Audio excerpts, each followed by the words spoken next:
wassalatu wassalamu ala ahmadil mustafa rahmatan nabiyyi wal mursalin wa ala alihi wa ashabihi wa tabi'in ajma'in. Qala Allah azza wa jalla fi kitabil karim, a'udzu billahi minasy syaithanir rajim.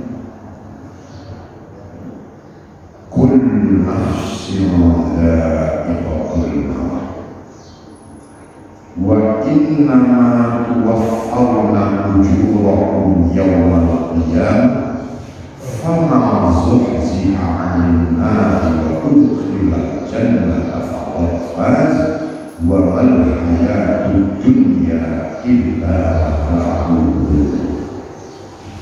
Para hadirin, Anda tentunya masih ingat bahwa ayat ke-185 dari surah Al-Imran ini pernah saya sampaikan pada satu pengajian di tempat ini. Mari saya ulangkan kembali untuk topik yang agak berbeda dengan pertemuan yang lalu. Terjemahannya, setiap yang bernyawa pasti merasakan kematian, dan sesungguhnya hanyalah kalian disempurnakan upah, gaji, pahala kalian pada hari kiamat. Barang siapa yang diselamatkan dari ancaman api neraka dan dimasukkan ke dalam surga, maka sungguh-sungguh dia telah meraih kesuksesan yang hakiki. Dan tiadalah kehidupan dunia ini melainkan kesenangan yang punya potensi menipu atau memicu manusia. Dari ayat ini saya ingin menyodorkan satu topik pengajian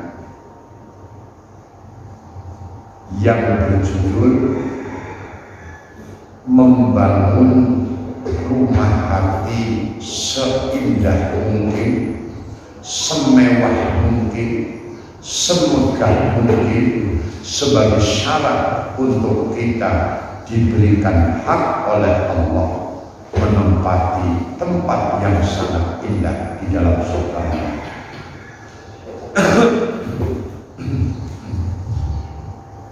Para hadirin, ada nasihat bijak yang berbunyi,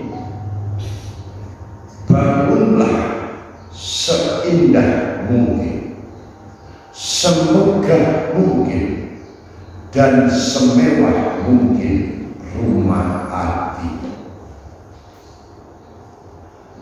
Pada zaman yang sudah akhir ini,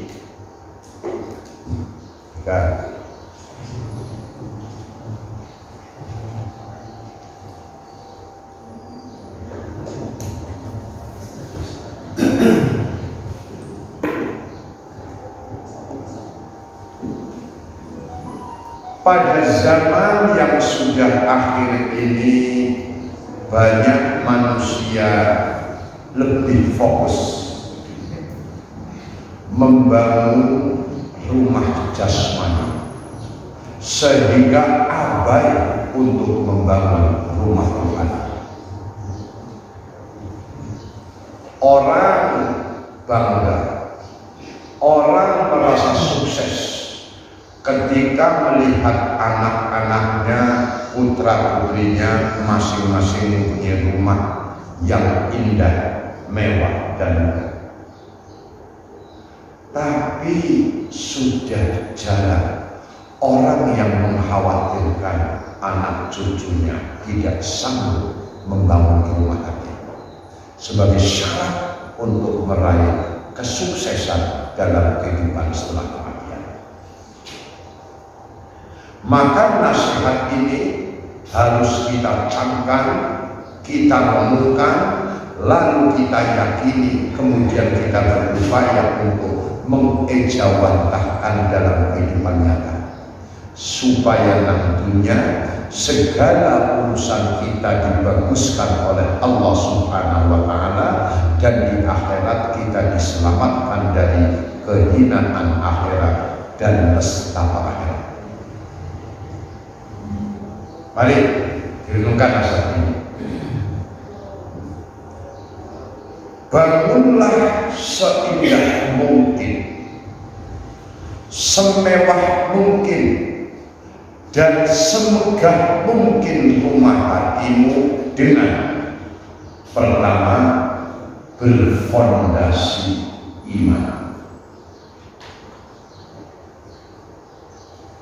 Dua, berdinding takwa. Tiga, beratap tawakal. Empat, berlantai istiqomah. Lima, berpintu ikhlas. Enam, berjendela ilmu. Tujuh, berhiaskan akhlak.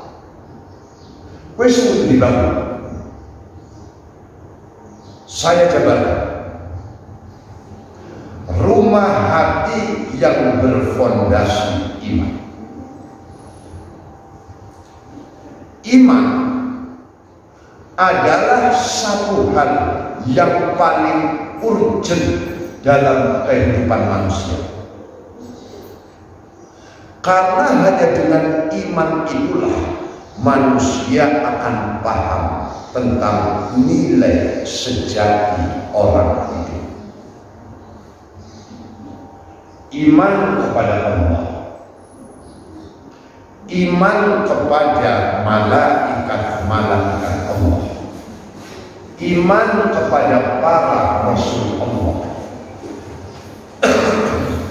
iman kepada kitab-kitab Allah, iman kepada hari akhir, iman kepada qadar dan qadanya Allah.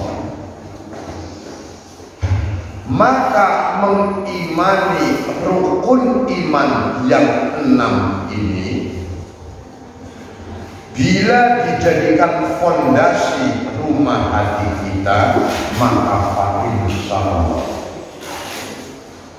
bangunan hidup kita akan kokoh. Sebab manusia tidak mungkin akan kokoh pendiriannya, teguh keyakinannya, dan punya jati diri manakala dia rumah hatinya tidak punya fondasi iman. Alladzina amanu wa lam yalbisu imanahum bidzulmin ulaika lahumul amnu wa hum muhtadun. Ayat 82 dari surah Al-An'am.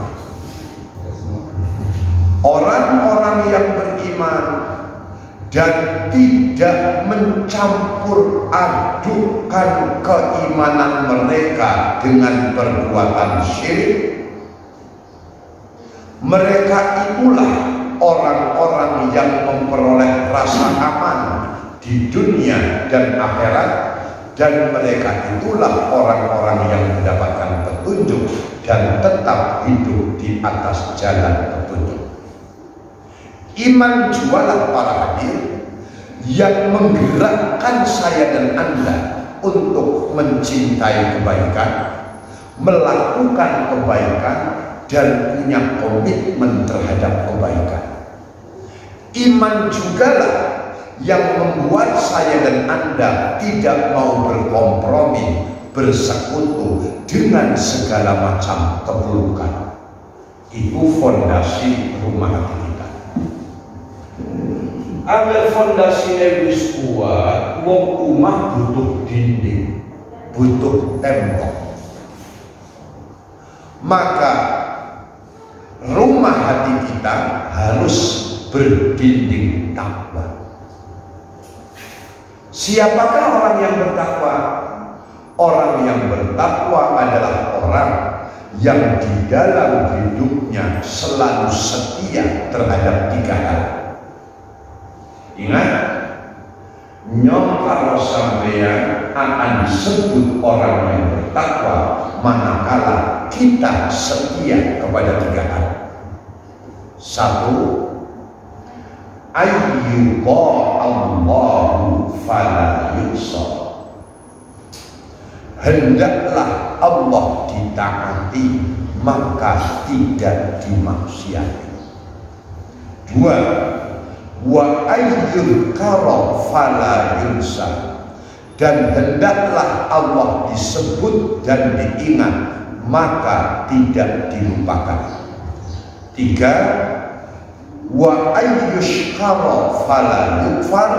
Dan hendaklah Allah disyukuri maka tidak dikufuri. Saya tegaskan sekali lagi, kita akan disebut orang yang bertakwa manakala kita selalu mematuhi Allah, tidak bermaksiat kepadanya. Kita selalu menyebut dan ingat kepada Allah, tidak melupakannya. Kita selalu bersyukur kepada Allah, tidak kufur terhadap nikmatnya. Kue tembok yang dibutuhkan oleh rumah hati kita. Yang fondasinya kuat, temboknya kokoh, maka ada goyangan atau goncangan sedahsyat sekeras apapun, insya Allah kita tidak akan limbo berkat fondasi iman dan diri takwa. Terus perlu apa maning? Yang ketiga, berakal tawakal. Manusia hidup hanya punya 3 kewajiban dalam menjalani kehidupan dan penghidupan ini. Saya ulangi, dalam menjalani kehidupan dan penghidupan ini. Urip lan penguripan. Wong urip butuh panguripan. Wong butuh panguripan karena kesibuknya. Ada 3 yang dibebankan oleh Allah kepada kita. Di luar itu bukan urusan kita. 1, berikhtiar dengan ikhtiar yang benar. 2, berdoa dengan doa yang benar. 3, bertawakal, menyandarkan ikhtiar dan doa kita hanya kepada Zat yang Maha Kuat dan Maha Benar. Maka dengan tawakal yang menyempurnakan ikhtiar dan doa kita itulah, maka bangunan rumah kita tidak mungkin akan bocor. Orang bisa rembes atine. Karena apa? Karena atapnya bener. Rumah hati kita beratap tawakal. Pada sabar nggak sini, merupakan kajian yang biasa dikaji oleh orang-orang yang belajar tasawuf.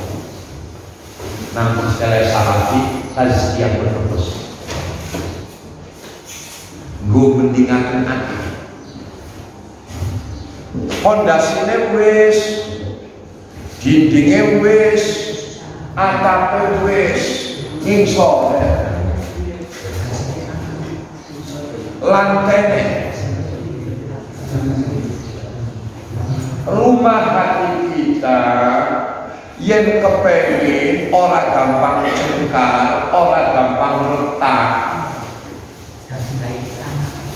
Tanah yang kita tempati rumah hati kita, maka rumah hati kita harus berlantai istiqomah. Sedulur, Wong berjuang nang bidang apa baik, berjuang nggo nafkahi anak lan bojo kita, berjuang kanggo murid-muridi gerakan dakwah Islam Muhammadiyah ini. Yang dibutuhkan adalah pribadi-pribadi yang istiqomah. Apa itu istiqomah? Istiqomah itu diantara salah satu dari sekian banyak takrif atau definisi. Al-istiqomatu ay istaqamu ala mahabbatillahi falam yaltafitu anha yamnatan wala yasqatan. Istiqomah ialah mereka orang-orang beriman konsisten atas mencintai Allah dan tidak berpaling dari kecintaan kepada Allah, baik berpaling ke kanan maupun berpaling ke kiri. Maksudnya apa? Maksudnya dalam semua lini kejuangan apapun, saya ulangi, dalam semua lini kejuangan apapun, berjuang dalam urusan ekonomi sing hakikate adalah ibadah, berjuang dalam organisasi sing sejatinya adalah ibadah, dan sebagainya dan sebagainya. Wong wadon berjuang untuk bisa melayani dengan sebaik-baiknya suami dan anak-anaknya sesuai dengan pakem, rumus dan aturan agama. Yang dibutuhkan adalah istiqomah. Istiqomah itu bahasa kalame ajut tetep dijut ora oyo. Bahasa wong kidule ora pelang-pelang. Angger Muhammadiyah diurus oleh pribadi-pribadi yang tidak istiqomah, pribadi-pribadi sing ora jejeg, ora keteng, ora jenek, gampang oyek, maka Muhammadiyah akan hancur. Yang dibutuhkan oleh gerakan ini adalah adanya sosok-sosok yang istiqomah, karena rumah hati lantainya adalah istiqomah. Paham ini? Pinter tapi orang istiqomah orang gunane. Orang terlalu pinter, biasa-biasa saja, tapi istiqomah di jempol loro. Orang dia pinter tapi istiqomah. Angger wong istiqomah mesti telaten, titen, ngati-hati, orang segar seruput, orang yang besar pedere. Mengapa? Karena orang istiqomah menapaki jalan untuk menuju kepada cinta kepada Allah dan dicintai oleh Allah. Kue kelebihannya mau istiqomah agama. Bulannya apa?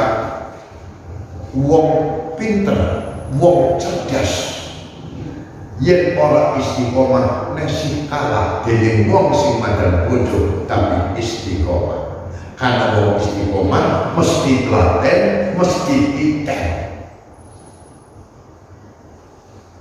Kayak wong kita lagi sekolah, pinter minta oh, ranking ya bener, tapi tenang kan bosan.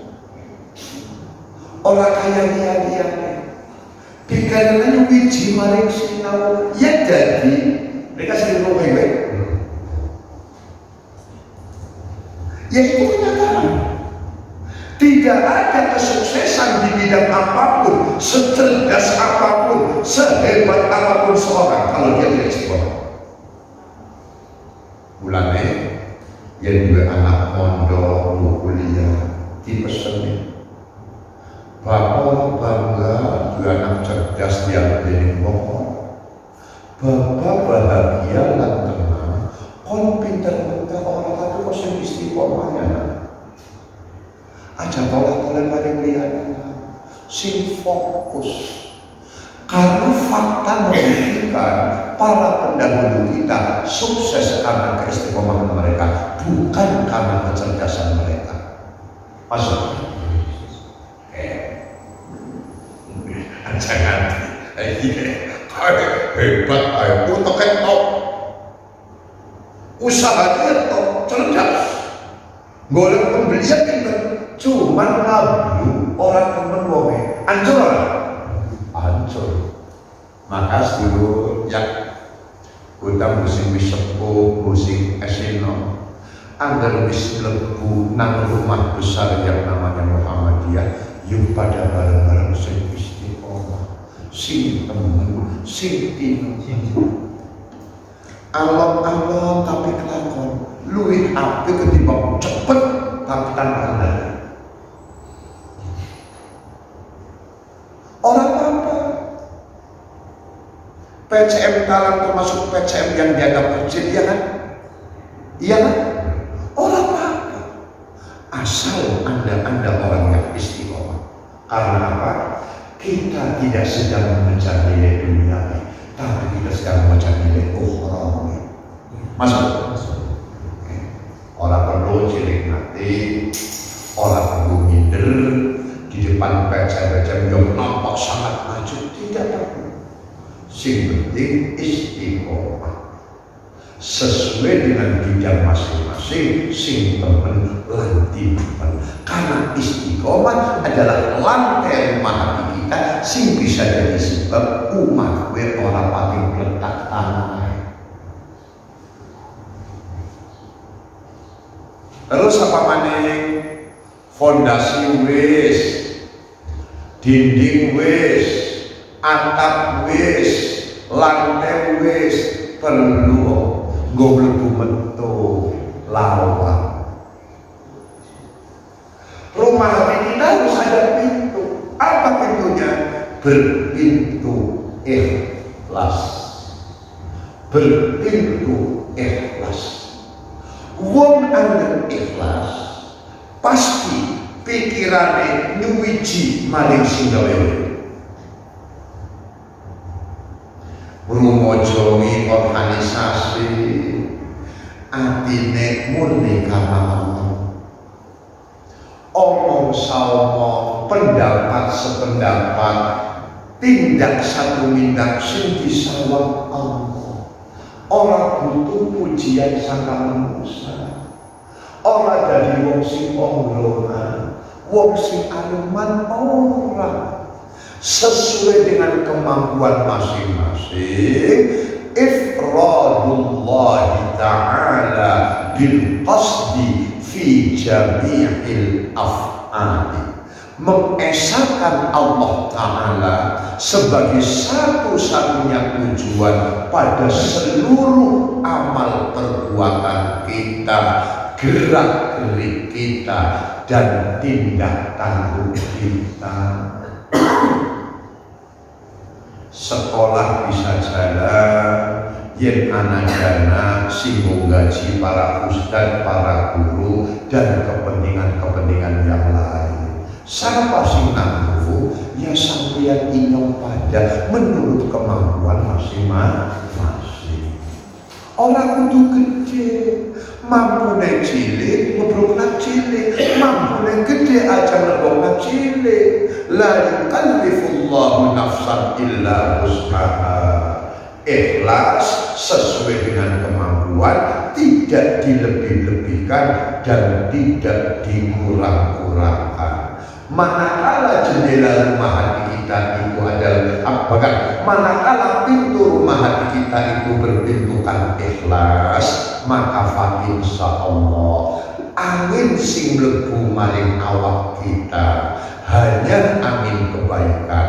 Udara yang keluar dari diri kita, yang kita tebarkan kepada semua orang pun juga adalah udara kebaikan.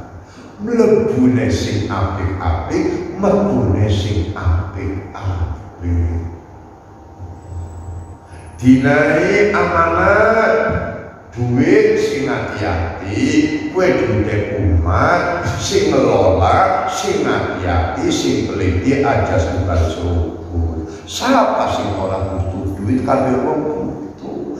Tapi yang butuh duitnya aja main baik, mengkombo kali laporan keuangan kedandapan, siapa sing penyamri. Hati-hati. Nyong butuh, sampean butuh.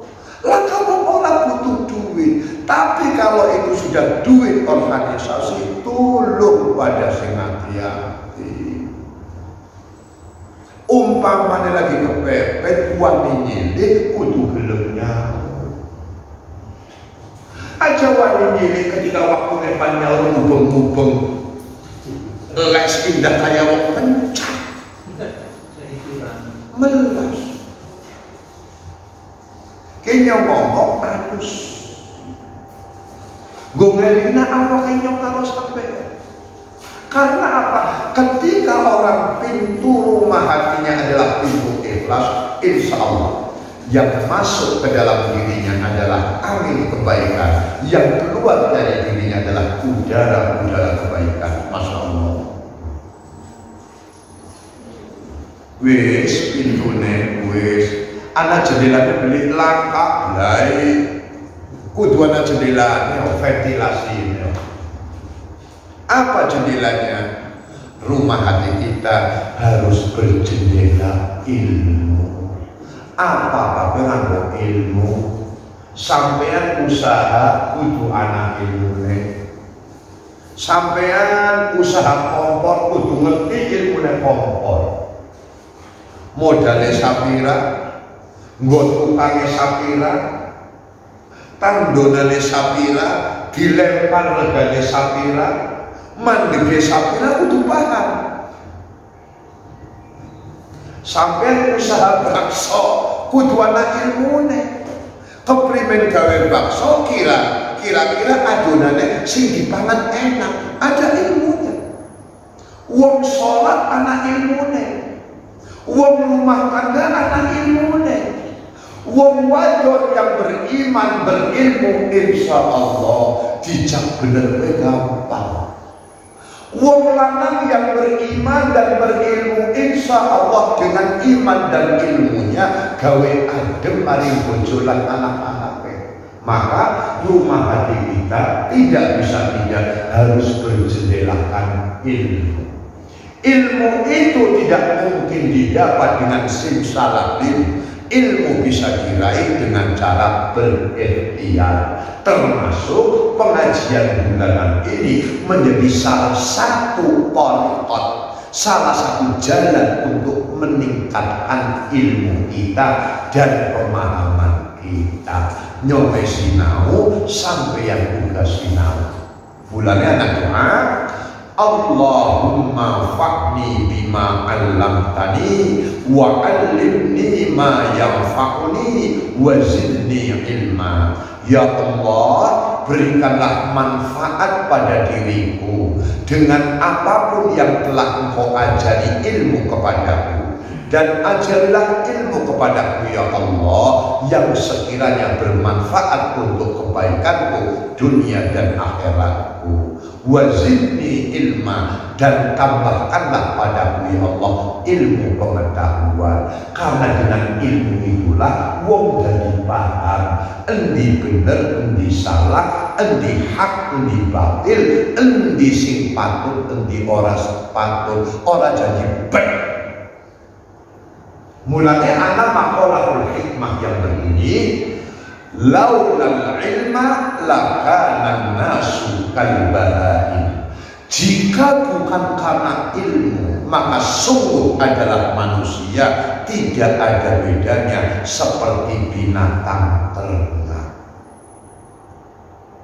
Saiki sholatnya pan bener keprimen, wong beli ngerti ilmune, ngaji arep masih keprimen, ya ora paham ilmune. Maka segala persoalan hidup, apa persoalan ibadah makhluk adalah keniscayaan harus dilandasi dengan ilmu.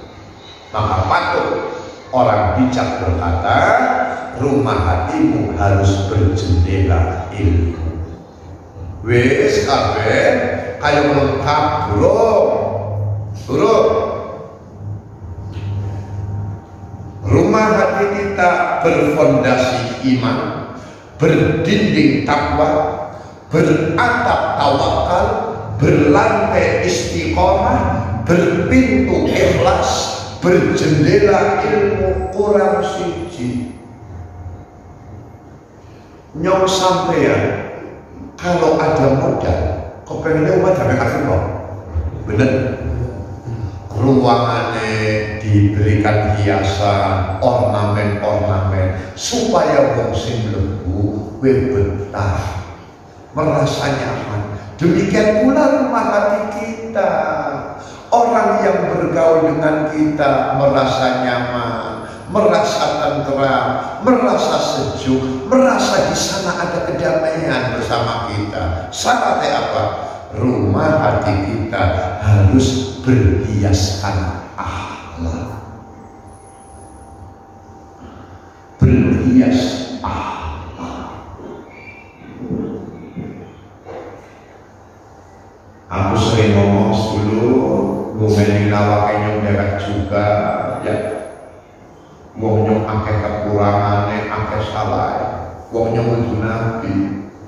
Aku sering ngomong termasuk nabi, rika pada bos. Wedhus, sapi, kebo, pan badaji larang karena juruge lan manuk terkutuk, manuk poksai, manuk nuri dan sebagainya para sedulur mahal sampai berpuluh-puluh juta, bahkan direk anak sing ratusan juta karena suaranya.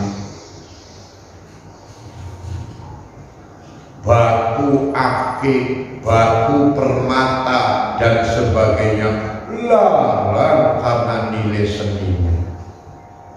Lah nyong kalau nikah nilainya orang akan dia, nilai kita akan menjadi naik manakala akhlak kita semakin baik.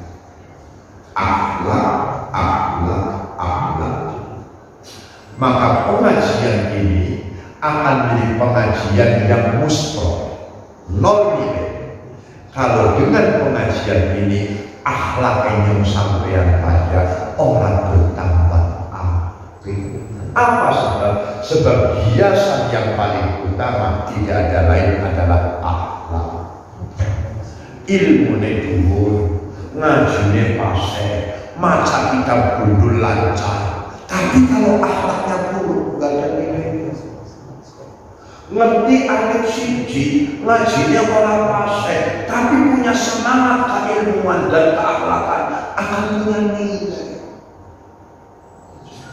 Jadi walhasil, kesimpulan dari pengajian ini, para bapak, para ibu, yuk bareng-bareng aja rumah zahir kita sing apik-apik, tetapi lebih penting daripada itu rumah hati kita yuk pada diapik-apik. Mumpung nasi anak kesempatan bernafas oleh Allah, bangunlah dengan seindah mungkin, semewah mungkin, semegah mungkin rumah hati kita dengan berfondasi iman, berdinding takwa, beratap tawakal, berlantai istiqomah, berpintu ikhlas, berjendela ilmu, dan berhiaskan atau berornamen akhlak.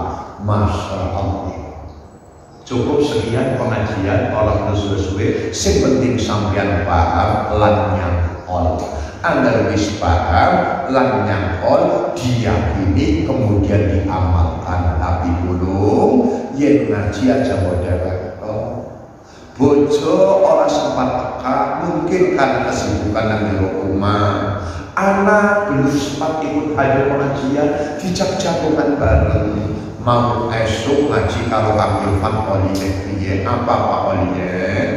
Yuk pada bareng-bareng kita bangun seindah mungkin mungkin, selewat mungkin, seludah mungkin rumah hati kita, Bu, nano fondasine iman, dindingnya takwa, atape tawakal, lantene istiqomah, pintune ikhlas, jendelane ilmu. Ajak lalen diberi hiasan nang rumah hatimu. Apa hiasannya? Akhlak.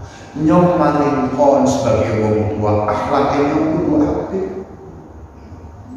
Nyong maling kon bu sebagai amanat Allah, nyong kudu apik akhlaknya. Sebelum nyong berakhlak maling muda sing apik, nyong maling wong umat di kudu apik. Kayak sehingga apa? Kebaikan kita kepada orang tua, para bapak, para ibu, itu hanyalah pancaran sinar kebaikan kita terhadap orang-orang yang ada di dalam rumah kita. Ada yang berilmu, ya seperti itu.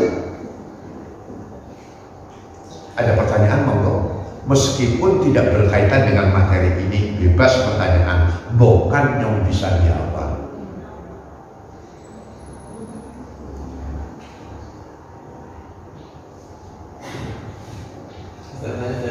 Monggo. Itu tadi kan 7 unsur untuk rumah hati kan ada 7 Ustaz. Itu urutan yang disampaikan itu memang prioritas sesuai dengan urutan apa harus bersinggungan semua atau misalkan belum bisa sama satunya itu gimana Ustaz? Ini Mas Intan ya? Mas Intan? Nasir. Mas Nasir. Mas Nasir. Mas Nasir. Nyong ngomong gampang, gue tukang ngomong. Setelah saya membaca berbagai macam ya kitab-kitab kecil tentang tazkiyatun nufus ya, menengahkan ini disebut tasawuf, saya punya kesimpulan itu bahwa itu menjadi satu kesatuan. Contoh, satu bangunan rumah jasmani antara satu unsur dengan unsur yang lain kan saling berkaitan. Kal bunyan yashuddu ba'duhu ba'd. Seperti satu bangunan, konstruksi bangunan yang satu unsur dengan unsur yang lain saling menguatkan. Begitu pula Mas Nasir, bangunan yang disebut bangunan rumah tidak bisa ditinggalkan salah satunya.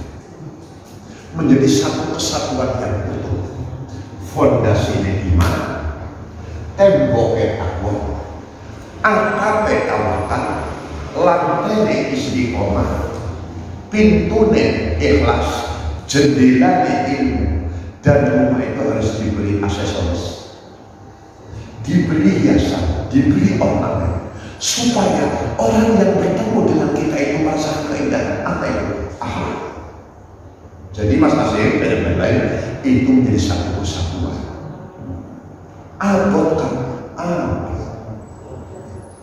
tapi seberat apapun Allah akan membimbing kita untuk bisa mewujudkan itu, meskipun berkali-kali.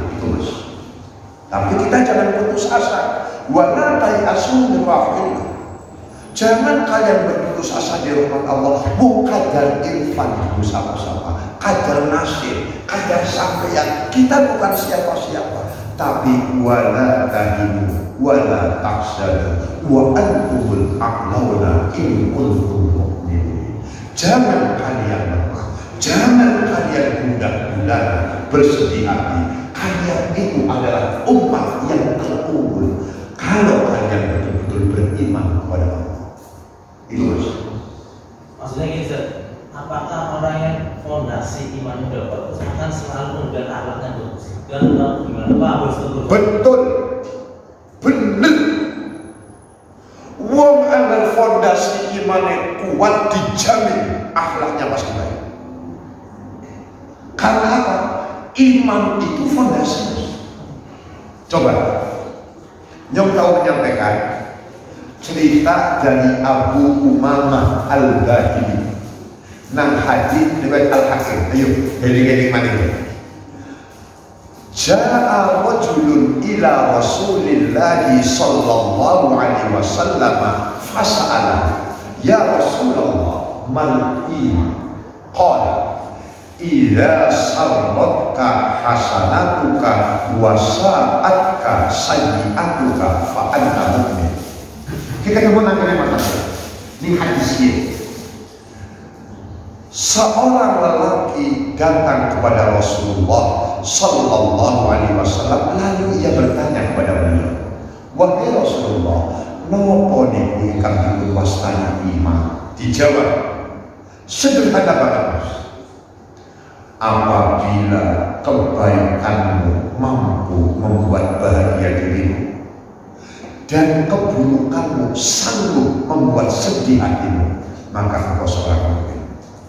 Jadi orang yang fondasi imannya kuat pasti yang dipikirkan kebaikan, yang dirasakan kebaikan, yang dilihat kebaikan, yang dikatakan kebaikan, yang diputuskan kebaikan, yang dilakukan kebaikan, dan yang dihadirkan kepada siapapun tidak akan dia hadirkan kecuali kebaikan.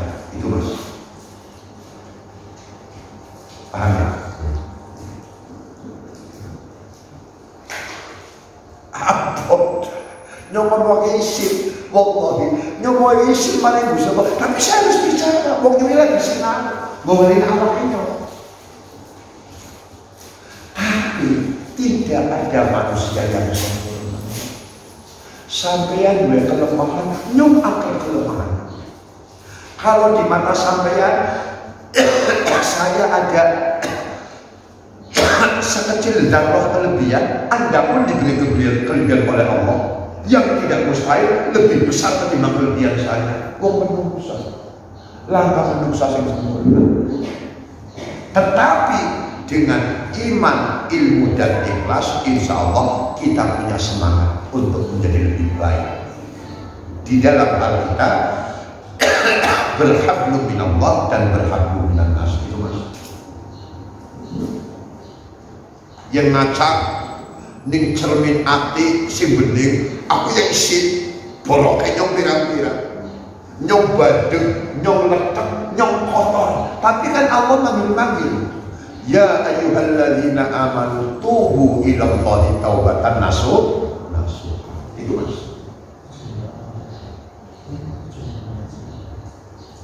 Yang lain, Ibu, Bu, ya orang pegah ditutupi bayi irunge.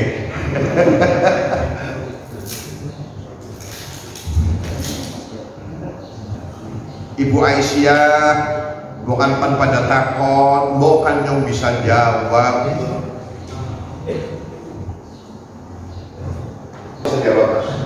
Masalah yang orang yang orang yang dulu baca Quran, pegang Quran, kita langsung itu.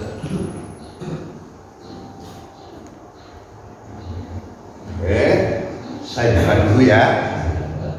Bukan bisa jawab.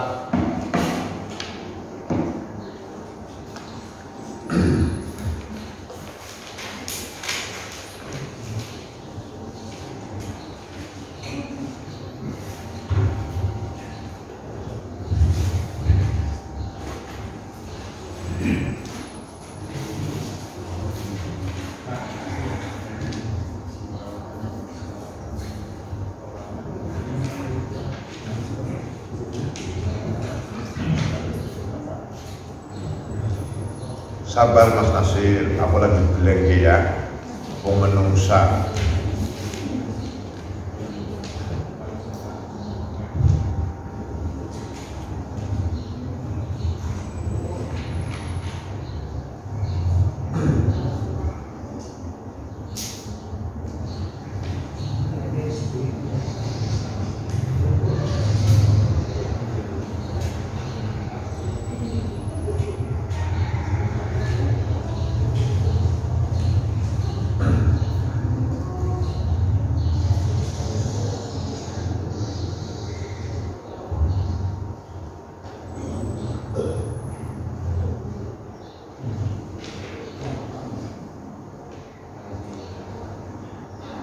Ketemu lagi blank. A'udzubillahi minasyaitonir rajim. Innahu laqur'anun karim fi kitabin maknun la yamassuhu illal mutahharun ta'zilum min rabbil alamin. Terjemah ayat ini surat An-Najm ayat 72, 77 dan seterusnya.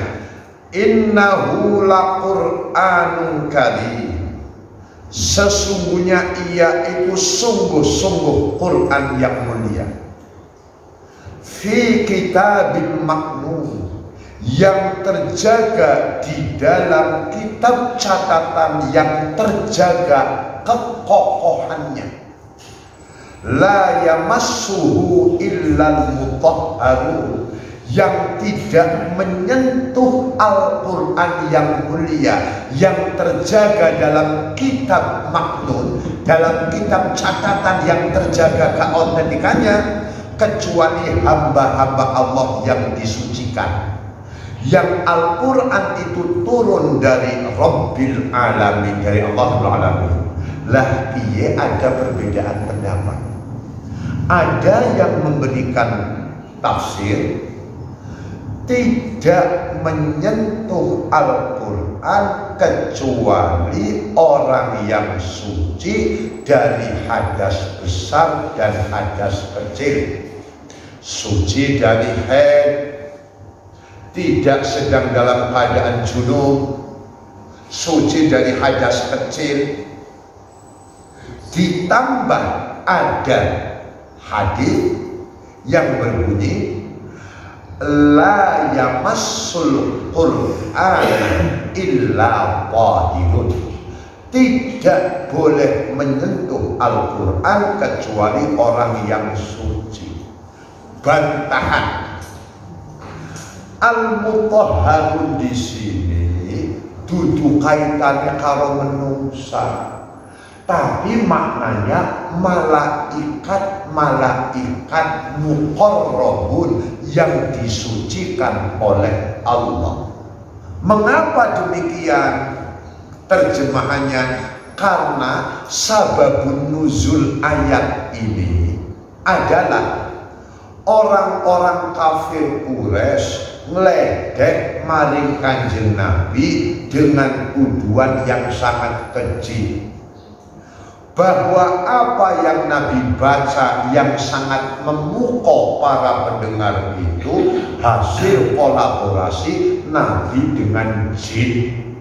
Dan memang Nabi menurut mereka tuduhan yang sangat keji, termasuk adalah orang yang ahli sihir, mampu memukau para pendengar. Maka turunlah ayat ini yang membantah. Beli kayak kue sing disampaikan dari Rasulullah gue betul-betul Quran yang mulia, yang terjaga keutuhannya di kitab catatan maknun, yang terpelihara kesuciannya, jin orang bisa mencuri, dijaga oleh para malaikat yang muqarrabun, yang disucikan oleh Allah.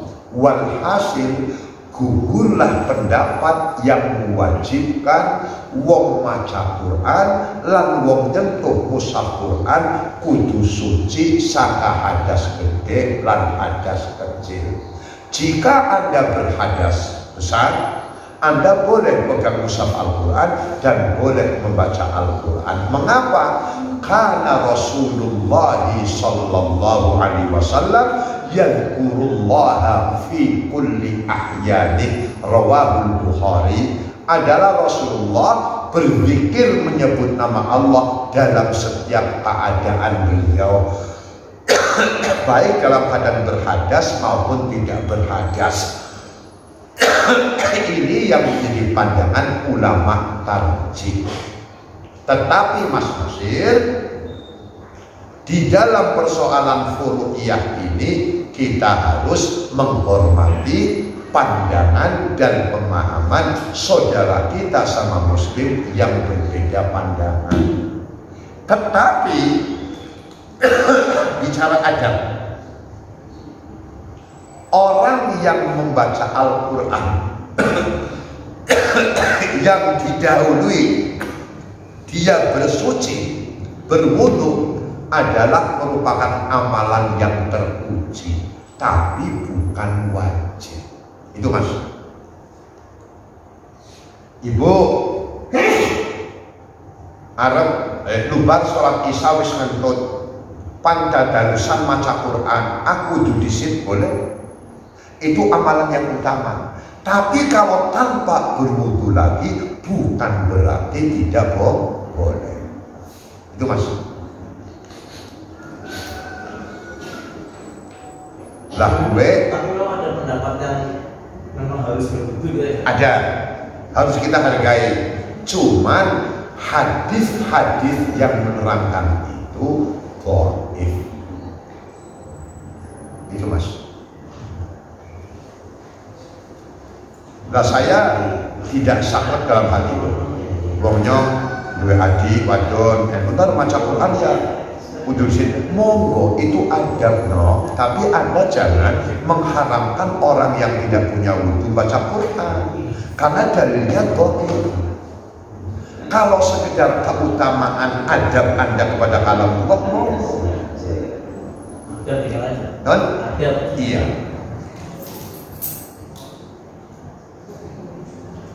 Loh, Quran kan gawe menungsa pabrik, betul.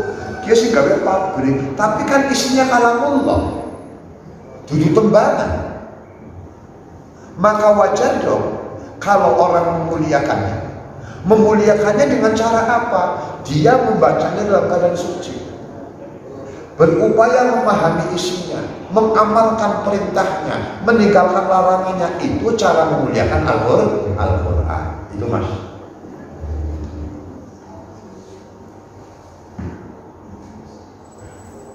Pas Quran di toko nang longan kan orang padu. Oh lagi koran beda mana bang? Apa maning Quran diletakkan pada tempat yang seyogyanya. Bulannya lah kayak sampai lagi umroh, ya lagi umroh pas maca Quran ini. Cek Irfan, ada kan? Irfan, angkat. Bukan Hambali, bukan Syafi'i. Madhabnya Hambali, hati-hati. Kayak beliau oleh dibegis. Muhammad Irfan, angkat. Ada kanamu. Dorong bukan. Itu sebagai salah satu. Kalau mau pada kerja sih, ya ngaji penting, kerja juga penting kok. Oke? Subhanallahumma wa bihamdika asyhadu